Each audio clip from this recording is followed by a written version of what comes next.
Good morning friends. എല്ലാവരും സുഖമായിട്ടിരിക്കണമെന്ന് വിചാരിക്കുന്നു. എൻ്റെ പേര് സ്വപ്ന എന്നാണ് കേട്ടോ. ഞാൻ UK-ലാണ്. നാട്ടിലത്തെ ഇപ്പോഴത്തെ ഒരു ന്യൂസ് അല്ലേ സുപ്രീം കോടതി ജഡ്ജ്മെന്റ്. ഞാൻ ആലോചിക്കുകയായിരുന്നു, ഇതുകൊണ്ട് നമ്മുടെ നാട്ടിൽ എന്തെങ്കിലും വ്യത്യാസം വരുമോ? പണ്ട് ഭാര്യമാരെ ഹെൽപ്പ് ചെയ്തുകൊണ്ടിരുന്ന ഭർത്താക്കന്മാര് ഉണ്ടായിരുന്നു. ഇപ്പോഴത്തെ ജനറേഷനിലും ഉണ്ട്, വരുന്ന ജനറേഷനിലും ഉണ്ടാവും. പക്ഷെ ഈ ഇപ്പോഴത്തെ ഒരു ന്യൂസ് വെച്ചിട്ട് അത് ആൾക്കാര് ഇപ്പൊ ഞാനാണെങ്കിലും ആരാണെങ്കിലും അതൊരു ന്യൂസായിട്ട് എടുക്കുവാനും ട്രോളാനും അതിനെ വെച്ചിട്ട് കോമഡി സ്കിറ്റൊക്കെ ഉണ്ടാക്കാനാണ് ആൾക്കാർക്ക് ഒരു താല്പര്യമെന്ന് എനിക്ക് തോന്നിയിട്ടുണ്ട്. അത് കേട്ടുകൊണ്ട് അന്ന് ഞാൻ വീട്ടിൽ എന്തെങ്കിലും ഹെൽപ്പ് ചെയ്യണം, ഭാര്യമാരെ സഹായിക്കണം, എന്റെയും കൂടി ഒരു ജോലിയാണ്, ചുമതലയാണ് എന്ന് തോന്നുന്ന ഭർത്താക്കന്മാര് വളരെ കുറവായിരിക്കും എന്ന് എനിക്ക് തോന്നുന്നുണ്ടോന്ന് അറിയില്ല. ഇപ്പൊ നമ്മൾ UK-ലൊക്കെ വെച്ച് നോക്കുമ്പോഴുണ്ടല്ലോ, നമുക്ക് താരതമ്യം ചെയ്യാൻ പറ്റില്ല. ഓരോ ജീവിത സാഹചര്യങ്ങളല്ലേ. എന്തൊക്കെയോ ഭാഗ്യം കൊണ്ട് നമ്മൾ ഇവിടെ എത്തപ്പെട്ട് ജീവിക്കുന്നു. ഇവിടെ രണ്ടുപേരും വർക്ക് ചെയ്തില്ലെങ്കിൽ നമുക്ക് ജീവിച്ചു പോകാൻ പാടാം. എന്തെങ്കിലും രീതിയിൽ ഇപ്പൊ എല്ലാവർക്കും എല്ലാം തികയണമെന്നില്ലല്ലോ.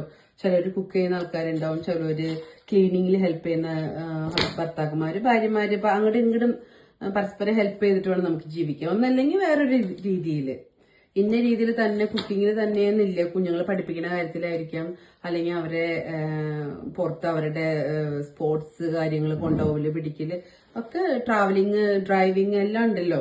അപ്പൊ അങ്ങനെ പല രീതിയിലായിരിക്കും ഹെൽപ്പ് ചെയ്യുന്നത്. പണ്ട് എന്റെയൊക്കെ അപ്പച്ചനും അമ്മച്ചിക്ക് ഉണ്ടായിരുന്ന സമയത്ത് അപ്പച്ചനൊക്കെ ഹെൽപ്പ് ചെയ്യാറുണ്ടായിരുന്നു കേട്ടോ, ഇല്ലാന്ന് ഞാൻ പറയില്ല. പക്ഷെ അതെന്തെങ്കിലും വിശേഷങ്ങൾക്കോ, ഇപ്പൊ പള്ളി പെരുന്നാള് അല്ലെങ്കിൽ ആരെങ്കിലും വരണു, അങ്ങനെ വിശേഷങ്ങൾക്കൊക്കെ സാധാരണ അവര് ഹെൽപ്പ് ചെയ്ത് ഞാൻ കണ്ടേക്കുന്നത്. അല്ലെങ്കിൽ വയ്യാത്ത സമയത്തൊക്കെ ഹെൽപ്പ് ചെയ്യാറുണ്ട്. അല്ലാണ്ട് റെഗുലർ ആയിട്ട് അടുക്കളയില് ഭാര്യമാരെ ഹെൽപ്പ് ചെയ്യുന്ന ഭർത്താക്കന്മാരെ കാണുന്നത് വളരെ കുറവാണ് അന്നത്തെ കാലഘട്ടത്തില്. ഇപ്പൊ കാലം മാറി, നമ്മള് പരസ്പരം അങ്ങോട്ടും ഇങ്ങോട്ടും മനസ്സിലാക്കി കൂടുതൽ സമയം സ്പെൻഡ് ചെയ്യുന്നു. അല്ലെങ്കിൽ സാഹചര്യത്തിന്റെ സമ്മർദ്ദം കൊണ്ടൊക്കെ ഭാര്യമാരെ ഹെൽപ്പ് ചെയ്യുന്ന ഭർത്താക്കന്മാരുണ്ട്, അല്ലെങ്കിൽ ഭർത്താക്കന്മാരെ ഹെൽപ്പ് ചെയ്യുന്ന ഭാര്യമാരും ഉണ്ട്. അപ്പൊ ഈ വിധി ഇങ്ങനെ വന്നിട്ട് നമ്മൾ അതിനെ വെച്ചിട്ട് ട്രോളിട്ടും അല്ലെങ്കിൽ കോമഡി ചെയ്തിട്ടൊന്നും കാര്യമില്ല. അത് കേട്ട് ഇത്തിരിയെങ്കിലും നമ്മൾ മാറണമെന്ന് സ്വയം കരുതിയാൽ മാത്രമേ നമുക്ക് മാറ്റങ്ങൾ ഉണ്ടാവുള്ളൂ. അപ്പൊ അങ്ങനെ ആരെങ്കിലുമൊക്കെ മാറുമെന്നുള്ള പ്രതീക്ഷയോടെ വിധിയെ, ഈ ജഡ്ജ്മെന്റ് നമുക്ക് സ്വാഗതം ചെയ്യാം. പരസ്പരം ഭാര്യയും ഭർത്താവും അങ്ങോട്ടും ഇങ്ങോട്ടും സഹായിച്ച് എല്ലാവരും നല്ല ഹാപ്പി ആയിട്ട് ജീവിക്കട്ടെ. ബൈ.